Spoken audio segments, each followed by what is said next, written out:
مرحبا يا أصدقائي، أنا دلوفان معي من قناة الترانويز. رجعت لكم فيديو جديد راح نتحدث فيه عن الدورة الجي 74.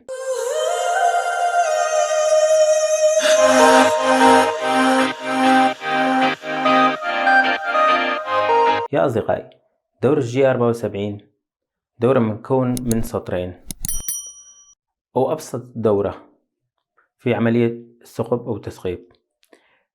في دورة الجي 74 أداة القطع تبقى داخل مشغولة إلى انتهاء من عملية الثقب أو المسافة المطلوبة. هذا الاختلاف بينه وبين الدورة الجي 83. الجي 83 تدخل بمقدار معين، تخرج إلى خارج المشغولة ثم تعاد إلى عملية ثقب. الجي 74 يا أصدقائي مكون من سطرين قلنا. جي 74 أول سطر هو الإر. الإر شو هو يا أصدقائي؟ الإر هو مقدار الرجوع في كل شوط. أداة القطع هون، هذا الاتجاه راح يكون على سبيل المثال تي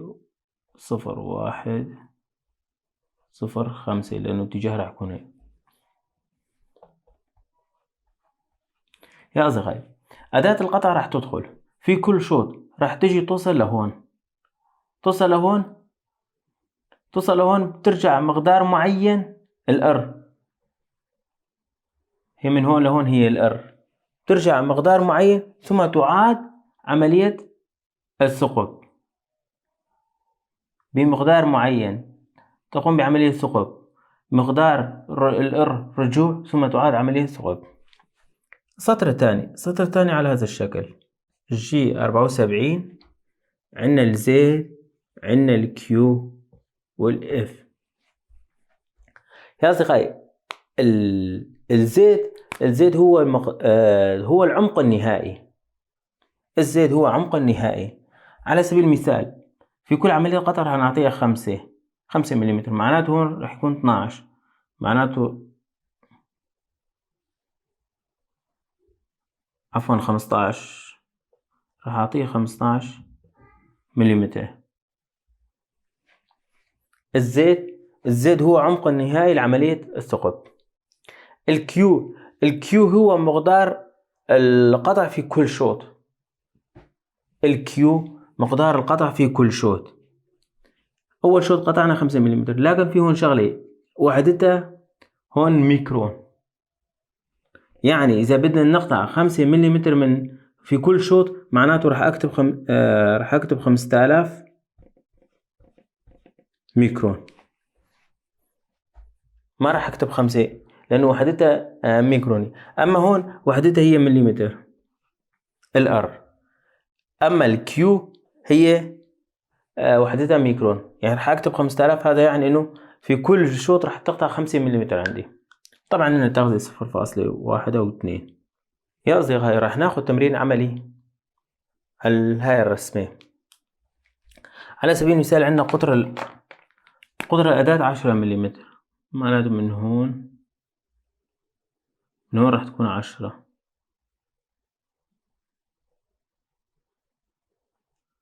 تكون 10 ملم.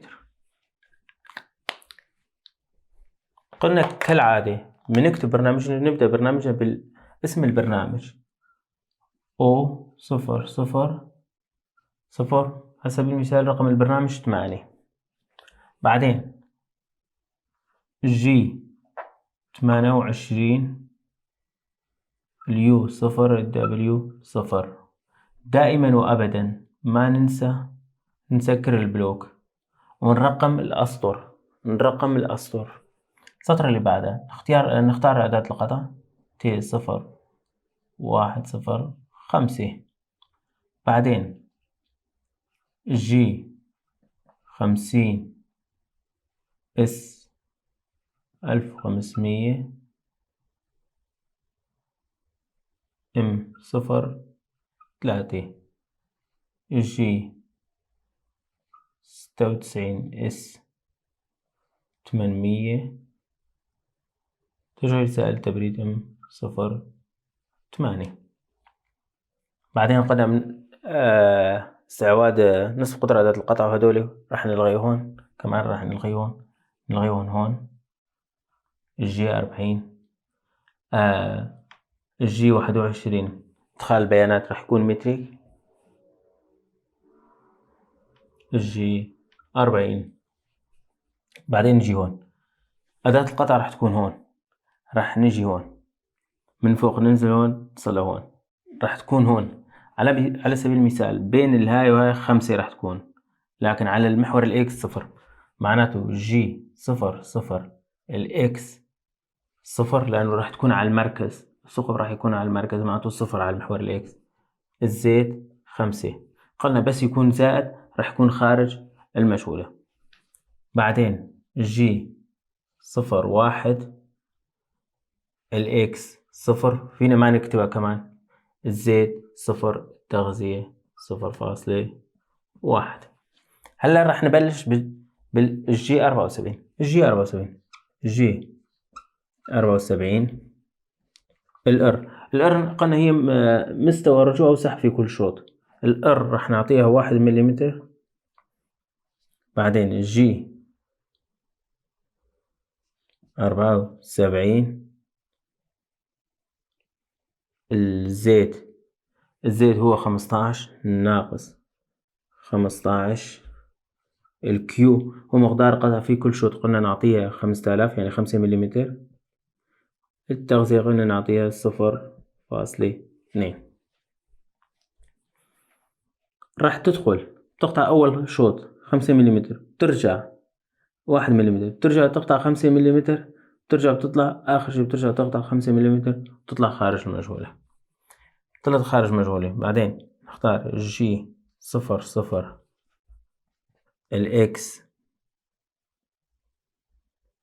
0 الزيت نعطيها 10 ملم تطلع خارج مجهول. بعدين الجي 28 اليو 0 الدبليو 0. إيقاف سائل التبريد جي 0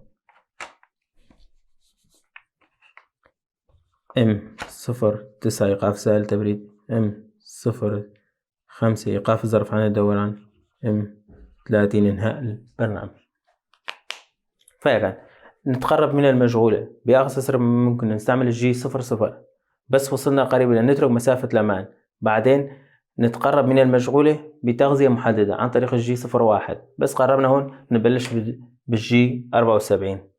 دائما نحاول نتقرب الأداة من المجهولة بأقصى سرعة، لكن نترك مسافة الأمان لاختزال الوقت. فبقى ما ننسى مسافة الأمان بين المجهولة. بس تقربنا من هون بعدين نستعمل الجي 1 في بتغذية محددة من قبل المشغل.